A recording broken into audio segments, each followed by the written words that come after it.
La mayor ilusión de tu existencia es que tu confianza es tuya. No lo es. Es una actuación cuidadosamente preparada, un frágil edificio construido sobre las arenas movedizas de la validación externa, que se rompe fácilmente con una sola mirada. Vivimos en un mundo obsesionado con las apariencias superficiales de la confianza, la voz resonante, el apretón de manos firme, la mirada inquebrantable. Se nos enseña a imitar estas manifestaciones externas, a ponernos la máscara de la seguridad, creyendo que al hacerlo, de alguna manera interiorizaremos su esencia. Pero esta búsqueda es una tarea inútil.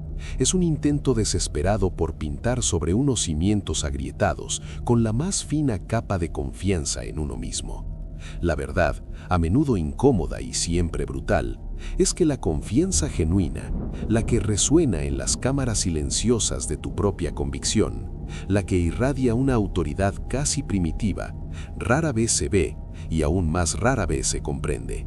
No es una habilidad que se adquiere, es un estado que se encarna, un subproducto de una confrontación implacable y a menudo dolorosa con tus miedos más profundos y tus verdades más incómodas.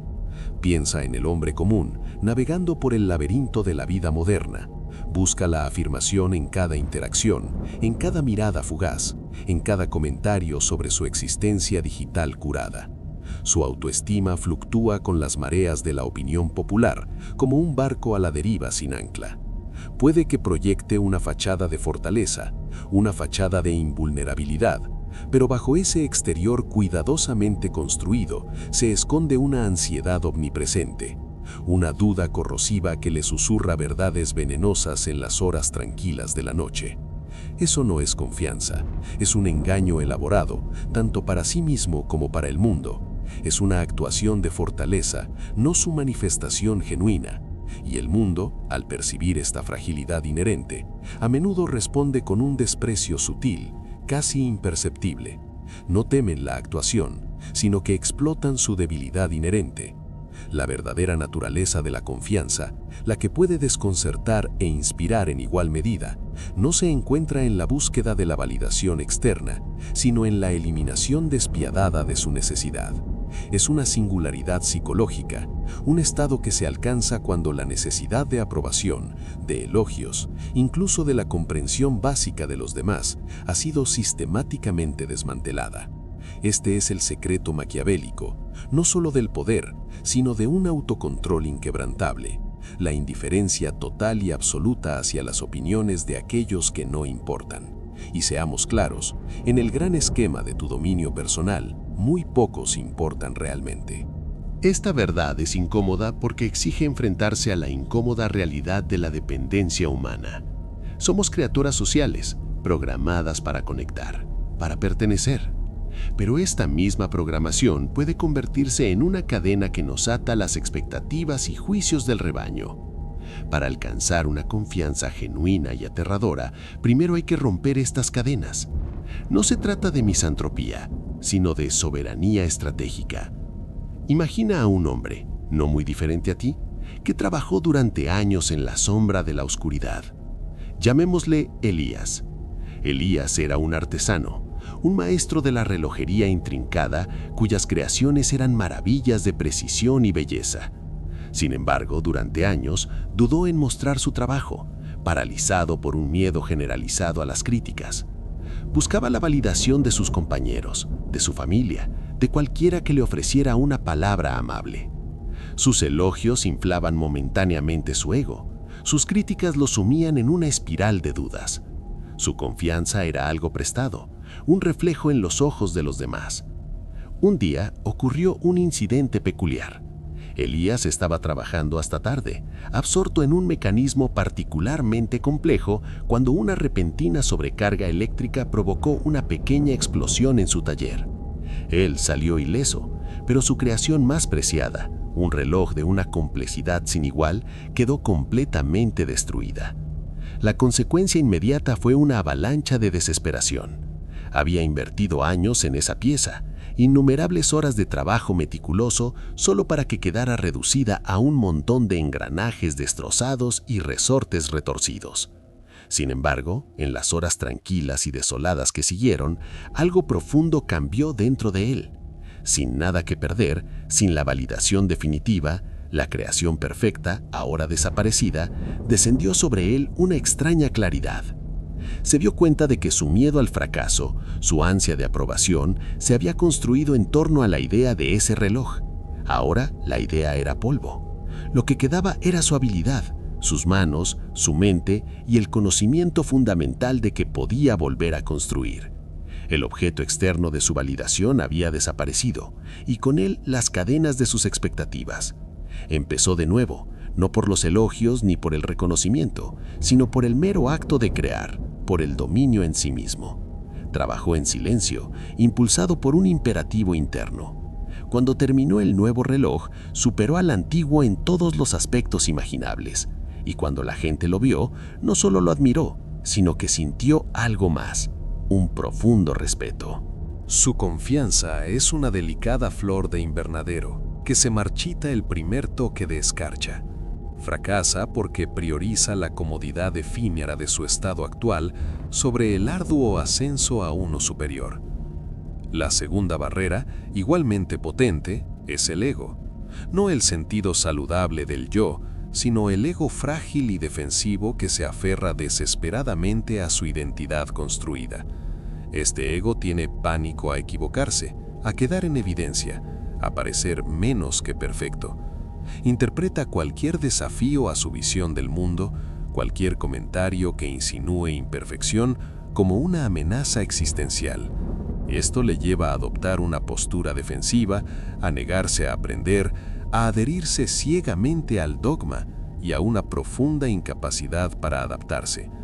La confianza genuina, la aterradora, requiere cierta humildad, no autodesprecio, sino la capacidad intrépida de reconocer las debilidades, de aceptar el fracaso como maestro y de deshacerse de las creencias obsoletas. El ego, sin embargo, prefiere construir una elaborada fantasía de competencia antes que enfrentarse a la incómoda realidad de sus propias limitaciones. Consideremos el ejemplo de Sara, una profesional con experiencia que ha alcanzado un cierto nivel de éxito en su campo. Sus colegas la respetan, sus subordinados la admiran. Ella proyecta un aire de autoridad inquebrantable. Sin embargo, cuando surge una nueva tecnología que altera fundamentalmente su industria, Sara se resiste. La descarta como una moda pasajera, aferrándose a sus métodos establecidos, sus técnicas probadas y verdaderas. Su ego, inflado por años de elogios y logros, no puede tolerar la idea de que pueda estar desactualizada, de que pueda necesitar volver a ser estudiante. La idea de admitir que no sabe, que necesita aprender de personas más jóvenes y con menos experiencia, es una afrenta a su imagen cuidadosamente cultivada. Su aparente confianza se convierte en rigidez, se vuelve frágil, resistente al cambio. Al final, el mundo sigue adelante, dejándola atrás, precisamente porque su ego se negó a ceder, se negó a aprender, se negó a adaptarse. Su fracaso es una consecuencia directa de la desesperada necesidad de su ego de preservar una imagen anticuada de invencibilidad. Por último, y quizás lo más insidioso, está el condicionamiento social. Desde el momento en que nacemos, nos bombardean con mensajes sobre lo que constituye un comportamiento aceptable, lo que define el éxito y cómo debemos presentarnos ante el mundo. Estamos condicionados a buscar la aprobación, a conformarnos, a temer destacar demasiado. La sociedad, en su intento por mantener el orden y la cohesión, sofoca inadvertidamente las cualidades que conducen al pensamiento independiente y a la confianza inquebrantable. Nos enseña a ser agradables, a evitar la confrontación, a priorizar la armonía sobre la verdad. Nos anima a diluir nuestra esencia única para encajar en moldes predefinidos. Pensemos en un joven, llamémosle Leo, que crece en una comunidad muy unida. Desde pequeño se le enseña la importancia de encajar, de no crear problemas. Sus padres, bien intencionados pero sutilmente impulsados por el miedo, le animan a seguir una carrera segura, a casarse con una pareja adecuada, a llevar una vida normal. Leo, interiorizando estas directrices, reprime sus propios deseos poco convencionales, sus propios talentos incipientes que se salen de las normas aceptadas. Puede que sueñe con convertirse en artista, filósofo o pionero, pero la presión social omnipresente, el miedo tácito al ostracismo, lo mantiene en el camino prescrito. Adopta la confianza del conformista, una confianza derivada de mezclarse con los demás, de no ofender, de no desafiar el statu quo. Pero se trata de una confianza vacía, una identidad prestada. Cuando se enfrenta a pensadores verdaderamente independientes, a personas que se han atrevido a forjar su propio camino, Leo siente una profunda insuficiencia, la sensación de haber comprometido su propia alma. No consigue desarrollar una confianza aterradora porque ha renunciado a su autenticidad ante las exigencias del colectivo, convirtiéndose en una versión diluida de sí mismo. Estas tres fuerzas, la comodidad, el ego y el condicionamiento social, forman una formidable prisión psicológica. Se combinan para crear una inercia omnipresente, una fuerza gravitatoria hacia la mediocridad. Convencen a las personas de que el camino hacia la confianza reside en imitar comportamientos externos, en acumular marcadores superficiales de éxito, en lugar de en el arduo trabajo interno de autodominio y autodefinición. Fomentan la dependencia de la validación externa, asegurando que la confianza siga siendo un bien frágil y fácil de romper. Para liberarse, primero hay que reconocer estas cadenas. Hay que reconocer el seductor susurro de la comodidad, el rugido defensivo del ego y el murmullo omnipresente de las expectativas sociales. Por supuesto, este reconocimiento no es suficiente, es solo el primer paso. El camino hacia la confianza aterradora no es un ascenso suave, sino una guerra brutal contra los aspectos más arraigados de la psicología humana. La mayoría de las personas fracasan porque carecen del valor para librar esa guerra, para soportar la incomodidad interna, para desmantelar sus preciadas ilusiones y para forjar un yo verdaderamente independiente, verdaderamente inexpugnable. Siguen confiando en su comodidad, cómodos en su ego y seguros de su conformidad, sin darse cuenta de que el verdadero poder se encuentra más allá de estos muros psicológicos cuidadosamente construidos. Por eso son tan raras las personas con una confianza aterradora, y por eso su presencia suele provocar una reacción visceral de asombro e inquietud. Se han atrevido a recorrer un camino que la mayoría ni siquiera se atreve a vislumbrar. El cambio. Reestructuración mental. El profundo cambio necesario para forjar una confianza inquebrantable y aterradora es una reorientación brutal de tu arquitectura mental. No se trata de adquirir nuevas habilidades, sino de deshacerse de viejas ilusiones. Se trata de comprender que el verdadero poder no reside en tu capacidad para controlar las circunstancias externas, sino en tu dominio absoluto sobre tu paisaje interno. Esta es la esencia del autodominio, el crisol en el que se forja la autoridad genuina. El enfoque pasa de la validación externa a la verificación interna, de la búsqueda de la aprobación a la encarnación de un autocontrol inexpugnable. El primer pilar de este replanteamiento es la responsabilidad personal radical. No se trata de la trivialidad de la rendición de cuentas, sino de una aceptación profunda y a menudo incómoda de que tú eres el único arquitecto de tu experiencia. Cada elección, cada reacción, cada resultado, independientemente de los catalizadores externos, se origina dentro de ti. No hay nadie a quien culpar, ninguna fuerza externa a la que atribuir el mérito o la culpa. Esta mentalidad te libera de la tiranía del victimismo y del ciclo interminable de justificaciones externas. Cuando eres dueño de todo, obtienes el poder de cambiarlo todo. Considera la historia de un hombre, Arthur, que culpaba de su falta de éxito a una infancia llena de dificultades, a una serie de socios comerciales desafortunados, a la injusticia del sistema económico. Era inteligente, incluso capaz, pero su estructura mental era una prisión de agravios externos. Un día, tras un revés financiero especialmente devastador, tocó fondo. En esa desolación se dio cuenta de una verdad brutal. Aunque todas sus quejas fueran válidas, aunque el mundo hubiera conspirado contra él, su decisión de permanecer sumido en el resentimiento era en última instancia suya. Tomó una decisión consciente y dolorosa de descartar la narrativa del victimismo. Comenzó a ver cada desafío, cada revés, no como una injusticia infligida contra él, sino como un problema que debía resolver, un rompecabezas que debía descifrar, una prueba de su propio ingenio. Dejó de preguntarse, ¿por qué yo? Y comenzó a preguntarse, ¿y ahora qué? ¿Qué puedo hacer?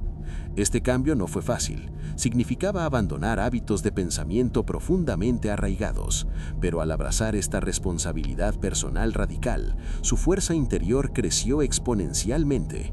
Sus decisiones se volvieron más agudas, su determinación inquebrantable. No se volvió arrogante, sino responsable. Y en esa profunda responsabilidad floreció una confianza aterradora, un poder silencioso que provenía de saber que era el dueño de su propio destino, independientemente de la tormenta que hubiera afuera. El segundo pilar es el cultivo de la conciencia de uno mismo inquebrantable. Esto significa una evaluación honesta, casi clínica, de tus fortalezas, tus debilidades, tus prejuicios, tus miedos y tus deseos. Requiere despojarse de las narrativas cómodas que te cuentas a ti mismo, los espejos halagadores que le muestras a tu ego. No se trata de autocrítica, sino de autoconocimiento. Solo cuando comprendes verdaderamente la materia prima con la que trabajas, puedes empezar a esculpir un yo formidable. Piensa en un guerrero que conoce cada centímetro de su propia espada, su equilibrio, su filo más afilado, su potencial de debilidad. No pretende que su espada es perfecta, comprende sus capacidades precisas. Del mismo modo, de este profundo autoconocimiento surge una confianza aterradora. Entiendes tus desencadenantes, tus puntos vulnerables, no para regodizarte en ellos, sino para fortificarlos, para elaborar estrategias en torno a ellos. Entiendes tus talentos únicos, no para presumir, sino para aprovecharlos con precisión cirujana. Esta conciencia de ti mismo te permite actuar desde una posición de profunda autenticidad, en lugar de un intento desesperado por mantener una ilusión.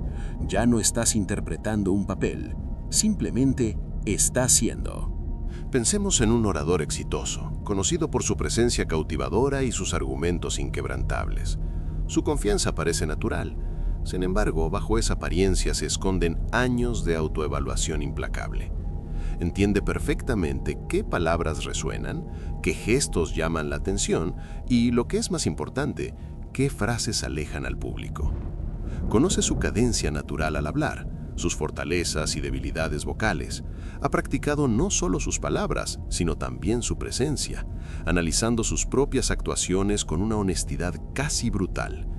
Entiende los sutiles indicios de su propia ansiedad, los momentos precisos en los que la duda puede colarse en su voz, y ha desarrollado mecanismos internos para contrarrestarlos. Su confianza no nace de la ilusión, sino de un meticuloso autoestudio y un refinamiento disciplinado. Es aterradora porque está profundamente arraigada en una comprensión verificable de sí mismo y de su impacto en los demás. El tercer replanteamiento, y quizás el más desafiante, es la aceptación del distanciamiento productivo. Se trata del arte de separar la autoestima de los resultados, de los elogios o críticas externos, e incluso de las propias fluctuaciones emocionales. Es una distancia psicológica que permite observar las situaciones, analizar los comentarios y tomar decisiones sin dejarse llevar por la respuesta emocional inmediata. Significa comprender que, aunque se persiga la excelencia con una intensidad feroz, el resultado no es un reflejo directo del valor inherente como ser humano. Imaginemos a un maestro del ajedrez. Juega para ganar, con cada fibra de su ser. Planifica meticulosamente, se anticipa, ejecuta con precisión implacable. Pero cuando la partida concluye, ya sea con victoria o derrota, no se sumerge en la desesperación ni se hincha de arrogancia. Inmediatamente comienza a analizar la partida, a aprender de sus errores, a perfeccionar su estrategia. Su identidad no está ligada a la victoria o la derrota, sino al dominio del juego en sí, al proceso continuo de mejora.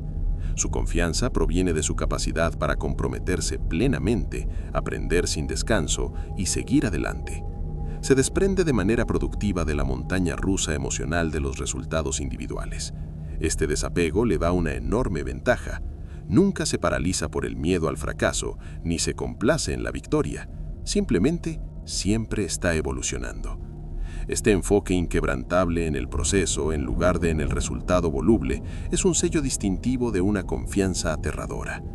Este replanteamiento mental, responsabilidad personal radical, conciencia de uno mismo inquebrantable y distanciamiento productivo no es una sugerencia suave, es un proceso exigente y transformador. Requiere desmantelar patrones de pensamiento y comportamiento profundamente arraigados. Significa enfrentarse a las incómodas verdades sobre tus propias motivaciones y vulnerabilidades. Pero para aquellos que emprenden esta revolución interna, la recompensa es inconmensurable. Dejas de ser un juguete de las circunstancias u opiniones. Te conviertes en una fuerza inamovible, una entidad soberana cuyo paisaje interno está ordenado y controlado. Este es el cambio. Este es el origen de una confianza tan profunda, tan auténtica, que resuena con una autoridad casi primitiva, dejando a los demás no solo impresionados, sino fundamentalmente inquietos. Es el poder silente lo que realmente aterroriza. La comprensión teórica de la confianza aterradora es solo un mapa.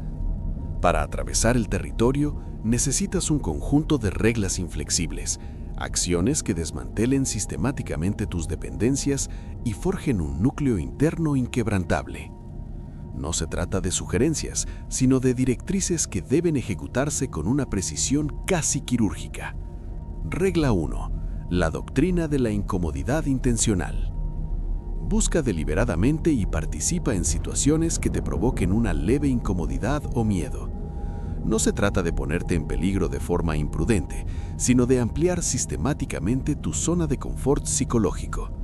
Si le da miedo hablar en público, busque oportunidades para hacerlo, por pequeñas que sean. Si le da miedo la confrontación, practique cómo afirmar sus límites en entornos de bajo riesgo. Si le paraliza el miedo al juicio ajeno, realice conscientemente un acto inocuo que llame la atención y luego observe su reacción interna sin juzgarla. Esta regla trata de la inoculación. Cada exposición, por pequeña que sea, crea una callosidad en su psique, reduciendo el poder del miedo y la validación externa. Mini ejemplo. Un joven ejecutivo, afectado por el síndrome del impostor, tenía pánico a hacer preguntas en las reuniones, por miedo a que se descubriera su ignorancia. Su solución, durante una semana, se comprometió consigo mismo a hacer al menos una pregunta en cada reunión, sin importar lo tonta que pudiera parecer. Las primeras veces fueron angustiosas. Le latía con fuerza el corazón y le temblaba la voz. Pero al final de la semana, la tormenta interna había amainado. Se dio cuenta de que el mundo no se había derrumbado, nadie se había burlado de él, y a menudo sus preguntas habían dado lugar a valiosos debates. El acto de incomodarse intencionadamente transformó un miedo paralizante en un hábito manejable, y su confianza en su propia contribución intelectual comenzó a consolidarse. Regla número 2. Romper con las fuentes de validación externas. Identifica tus principales fuentes de validación externa y, de forma deliberada y gradual, reduce tu dependencia de ellas. Esto podría significar una desintoxicación digital de las redes sociales, donde los me gusta y los comentarios a menudo dictan la autoestima. Podría significar abstenerse conscientemente de contar tus logros a ciertos amigos o familiares cuya alabanza secretamente anhelas. Podría significar tomar decisiones importantes sin consultar una miríada de opiniones, confiando en tu propio juicio. Se trata de dejar de depender de la droga psicológica que es la aprobación externa. Mini ejemplo. Un artista en ciernes pasaba horas curando su portafolio en línea, actualizando páginas y analizando comentarios. Su autoestima dependía directamente de sus métricas digitales. Tomó una decisión radical. Durante 6 meses se centraría únicamente en crear, en el acto artístico, y no subiría ni una sola obra ni comprobaría ninguna métrica de interacción. La abstinencia inicial fue dolorosa, como cortarse un miembro. Se sentía invisible, ignorado, pero a medida que las semanas se convertían en meses, se produjo un cambio profundo. Su trabajo se volvió más auténtico, más atrevido. Creaba por el simple hecho de crear, por el dominio, por el puro placer de hacerlo. Cuando finalmente reapareció en línea, su trabajo tenía una gravedad innegable, un poder que trascendía la popularidad superficial. Su confianza ahora provenía de la profundidad de su arte, no de la amplitud de su recepción. Regla número 3. La disciplina de la contemplación y la planificación en soledad. Dedica cada día un tiempo exclusivo e ininterrumpido al pensamiento, la planificación y la introspección en soledad. No se trata de meditación en el sentido común, sino de un acto deliberado de soberanía mental. Aprovecha este tiempo para analizar rigurosamente tus objetivos, tus acciones, tus fracasos y tus éxitos, sin ninguna influencia externa ni distracciones. Desarrolle su propia brújula interna, su propio marco moral y estratégico. Este tiempo es para forjar sus convicciones, para fortalecer su voz interna frente a la cacofonía del mundo exterior. Mini ejemplo. Un ambicioso director ejecutivo implementó una hora sagrada cada mañana. Durante este tiempo era inaccesible, sin llamadas, sin correos electrónicos, sin reuniones. Se sentaba, a menudo solo con un bolígrafo y papel, y simplemente pensaba. Repasaba los retos del día anterior, elaboraba estrategias para el día siguiente y evaluaba críticamente su propio rendimiento y sus decisiones. Este ritual solitario se convirtió en su ancla, le permitía procesar la información sin presiones externas, tomar decisiones con claridad y convicción y fortalecer su resiliencia mental. Sus colegas notaron su creciente capacidad de decisión y una calma casi desconcertante bajo presión. Su confianza se forjaba claramente en el fuego silencioso de su propia mente. Regla 4. El juramento de no dar explicaciones. Comprométete con un principio fundamental. No debes dar explicaciones ni justificaciones de tus decisiones a quienes no tienen autoridad legítima sobre ti o cuyas opiniones son irrelevantes para tu misión principal. No se trata de ser grosero, sino de conservar tu energía psicológica y mantener tu locus de control interno. Tus decisiones son tuyas, nacidas de tu propio consejo. Explicarlas a todo el mundo diluye su poder e invita a la interferencia externa. Deja que tus acciones hablen por sí mismas. Mini ejemplo. Una joven líder, inicialmente deseosa de complacer a todo el mundo, se encontraba constantemente justificando sus decisiones ante varios miembros del equipo, pasando horas defendiendo elecciones que estaban claramente dentro de su ámbito de competencia. Esto erosionó su autoridad y la agotó. Adoptó el juramento de no dar explicaciones. Cuando se le cuestionaba una decisión que ya había tomado y consideraba definitiva, afirmaba con calma: "Este es el camino que vamos a seguir", o "Mi decisión es definitiva", y luego continuaba con la conversación. Aprendió a discernir cuándo era realmente necesaria una explicación para aclarar o educar y cuándo simplemente se trataba de un intento de los demás de ejercer control o calmar sus propias ansiedades. El cambio fue inmediato. Su equipo, inicialmente sorprendido, aprendió rápidamente que sus decisiones eran definitivas y bien meditadas. Su tranquila determinación, su negativa a dejarse arrastrar a debates interminables, proyectaba una autoridad inexpugnable. Su confianza se forjaba claramente en el fuego silencioso de su propia mente. Última llamada de atención. Comprende esto: el mundo no recompensa la fragilidad, la explota. La búsqueda de la validación externa es una debilidad, una vulnerabilidad que se utilizará en tu contra. Si sigues construyendo tu autoestima sobre las arenas movedizas de las opiniones ajenas, seguirás siendo una marioneta, bailando al son de sus deseos fugaces. Te dejarás influir por cada crítica, paralizado por cada miedo al juicio ajeno. Tu potencial seguirá sin realizarse, tu poder sin explotar. Esto no es solo un camino hacia un mayor éxito, es una declaración de tu soberanía inherente. Rechaza las cadenas de la cómoda mediocridad, abraza el crisol del autodominio. La elección es tuya: seguir siendo un reflejo o convertirte en la luz misma. El viaje hacia un dominio de uno mismo tan profundo no es para los débiles de corazón. Exige una honestidad despiadada contigo mismo, la voluntad de deshacerte de las ilusiones reconfortantes y un compromiso inquebrantable con tu propia arquitectura interna. Si estás preparado para profundizar en las estrategias de dominio psicológico y forjar un yo inexpugnable, suscríbete a este canal. Comprométete con estos principios. Los siguientes pasos en esta peligrosa búsqueda te esperan. El camino hacia el poder se forja, no se da.